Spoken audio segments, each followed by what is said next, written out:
जय Hind dear students. आज इस वीडियो में हम देखेंगे केमिस्ट्री का बहुत बढ़िया टॉपिक है, क्या होता है जब। ये ऑर्गेनिक केमिस्ट्री का है।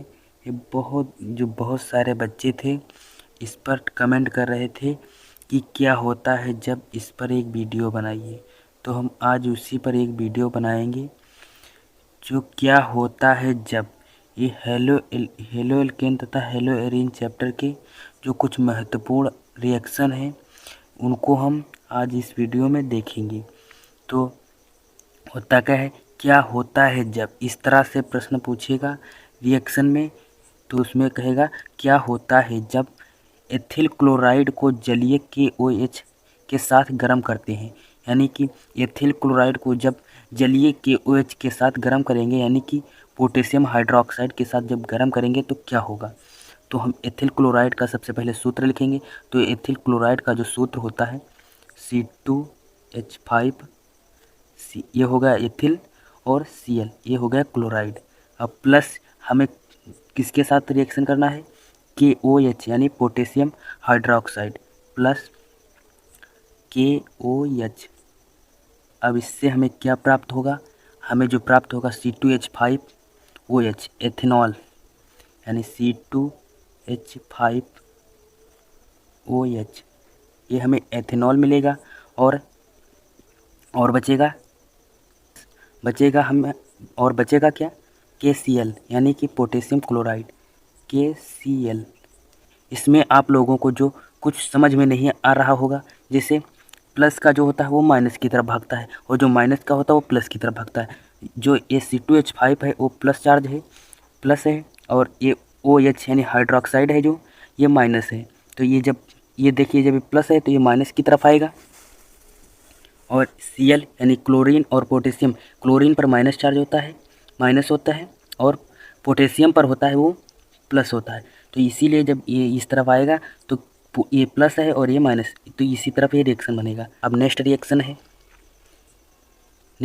है दूसरा, क्या होता है जब मेथिल आयोडाइड की क्रिया पोटेशियम साइनाइड विलयन से कराती है। फार्मूला जो होता है मेथिल का CH3, ये हो गया मेथिल आयोडाइड यानी आयोडाइड हो गया, प्लस अब हमें क्रिया किसके साथ कराना है, पोटेशियम साइनाइड से, KCN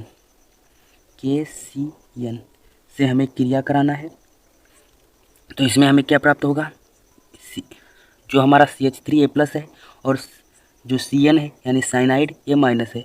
तो हमारा जो इधर आएगा CH3 CN प्लस, और बचेगा के जो होता है प्लस होता है, और आयोडाइड यानी होता है वो माइनस होता है, तो KI। तो ये हो जाएगा मेथिल साइनाइड, और ये हो जाएगा पोटेशियम आयोडाइड। तो इसका हम नामकरण कर देते हैं। तो ये हो जाएगा मेथिल साइनाइड, और ये होगा पोटेशियम आयोडाइड। अब इसका हम जो ऊपर वाले का नामकरण नहीं किए थे, ये देख लेते हैं। तो ये होगा एथेनॉल, और ये KCl है, पोटेशियम क्लोराइड। अब जो तीसरी रिएक्शन है वो हम देखते हैं। तीसरी रिएक्शन क्या है, तीसरी है क्लोरोबेंजीन।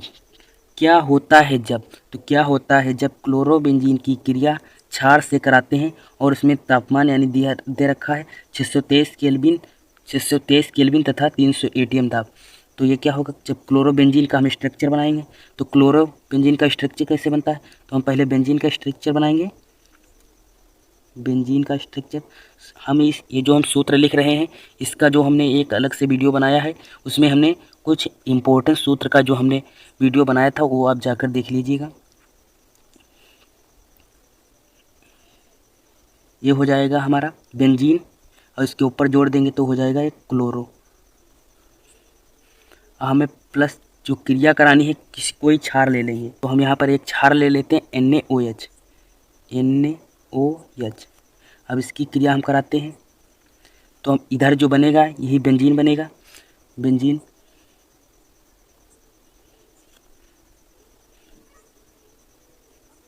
बनेगा।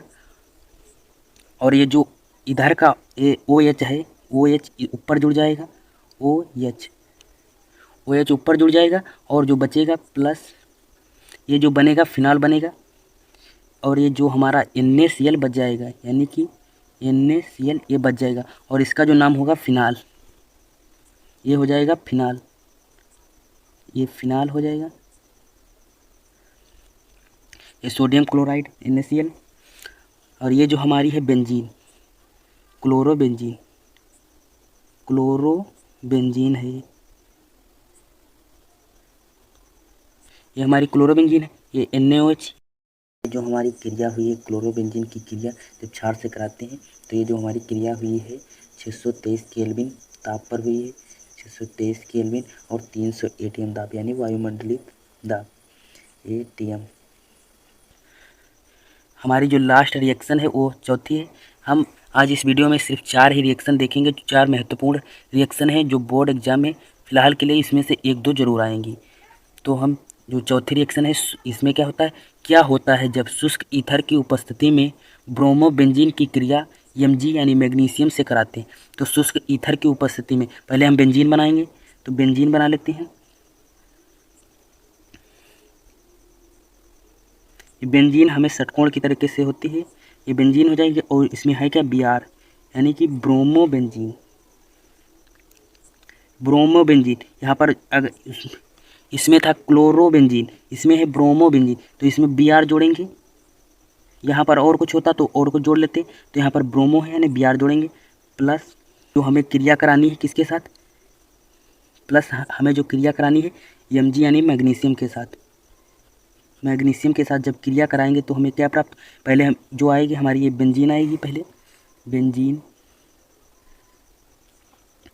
आएगी, ये बेंजीन बन गई, और ये जो बनेगा Mg ऊपर जुड़ जाएगा MgBr, यह जो इसका नाम होगा फिनाइल मैग्नीशियम ब्रोमाइड, इसका जो नाम होगा phenyl magnesium bromide, phenyl magnesium bromide, ये हमारा इसका नाम हो जाएगा। ये आप लोगों को इस जो हमने नाम लिखा है वो आपको दिखाई नहीं दे रहा होगा, थोड़ा बहुत दिखाई दे रहा होगा। और फिनाइल मैग्नीशियम ब्रोमाइड जो इसका नाम होगा, ये जो हमने स्ट्रक्चर बनाई है ये फिनाइल मैग्नीशियम ब्रोमाइड की है, और ये इस तरफ था ब्रोमाइड, यानी जो इस तरफ था ब्रोमोबेंजीन था, ब्रोमोबेंजीन, और ये मैग्नीशियम है। और जो यहाँ हमारी क्रिया हुई है जो हमने एक क्रिया कराई है ये किसकी उपस्थिति में हुई है, शुष्क ईथर की उपस्थिति में हुई। शुष्क हमको हिंदी में ही लिख देना है, शुष्क ईथर, ये जो हमारी क्रिया हुई है शुष्क ईथर की उपस्थिति में क्रिया हुई है, तो हमें क्या प्राप्त हुआ, phenyl magnesium bromide. I hope आप लोगों को ये चारों रिएक्शन ज़रूर समझ में आई होंगी, और जो ये रिएक्शन हमने बताई है वो आप इनको 1-2 बार रिवीजन कीजिएगा। इनका जो कोई लोग कहते हैं कि इनका जो होता है ये ट्रिक से होगा, ये ट्रिक से नहीं होगा, ये जो ट्रिक से होगा ऐसा नहीं है। बहुत सारे लोग कहते हैं ये ट्रिक से चल जाएगा, लेकिन ऐसा कुछ भी नहीं होता है, ये सब फालतू की बकवास है जो हम बता रहे हैं। इनको आप किसी भी प्रकार से तैयार कीजिए, या तो रट्टा मारिए, या तो जो पहली बात है जो हमारी, आप इनका जो है जो इनके सूत्र याद होंगे तो आपको ये बहुत आसान लगने लगेगा। जो आप इनके सूत्र याद कर लेंगे तो आपको ये बिल्कुल हलवा की तरह लगेगा। तो आप फिलहाल जो हम बता रहे हैं वो सूत्र याद कर लीजिए। आप जब इनका 1-2 बार रिवीजन करेंगे, जब आप इनका 1-2 बार रिवीजन करेंगे तो ये आप लोगों को बहुत आसान लगने लगेंगी। अब मिलेंगे नए टॉपिक के साथ, तब तक के लिए जय हिंद।